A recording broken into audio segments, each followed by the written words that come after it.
కీలక అంశాలపై చర్చించేందుకు ఇవాళ ఏపీ కేబినెట్ భేటీ అవుతోంది. సిఆర్డీఏకు సంబంధించిన ముఖ్యమైన అంశాలకు ఆమోదం తెలపనుంది.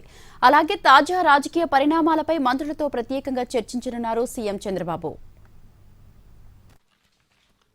రాజధాని అమరావతి అభివృద్ధిపై ఫోకస్ మరింత పెంచింది ఏపీ సర్కార్. ఇవాళ జరిగే కేబినెట్ భేటీలో దానిపైనే ప్రధానంగా చర్చించనున్నారు.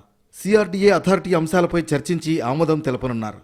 Inner ring road, railway line ఏర్పాటుకు మూతరక గ్రామం నుంచి 2340 ఎకరాల ల్యాండ్ పూలింగ్కు ఆమోదం తెలపనుంది మంత్రివర్గం. అలాగే పల్నాడులో ఇనాం భూములు, దేవాదాయ శాఖ భూములు తీసుకునేందుకు సిఆర్డీఏ నిధుల చెల్లింపునకు ఆమోదముద్ర వేస్తారు. ఇటు హ్యాపీనెస్ నిర్మాణానికి ఏపీ రేరాకు చెల్లించే రెన్యువల్ ఫీజు రద్దుపై చర్చ జరగనుంది. అమరావతిలో 9 మెగావాట్ల డేటా సెంటర్ల నిర్మాణం, 20 ప్రాంతాల్లో 5G సెల్ టవర్స్ ఏర్పాటుకు టెండర్ల అంశం కూడా మంత్రివర్గం ముందుకు రానుంది. అలాగే రోప్వే ప్రాజెక్ట్, క్వాంటమ్ వ్యాలీ టవర్ల ఏర్పాటుకు అనుమతి ఇవ్వనుంది. కృష్ణానదిపై విజయవాడ, అమరావతికి ఫ్యూచర్లో ఎన్ని బ్రిడ్జిలు అవసరం అనే దానిపై అధ్యయనానికి కన్సల్టెంట్ ఏర్పాటుకు ఆమోదం తెలపనుంది కేబినెట్.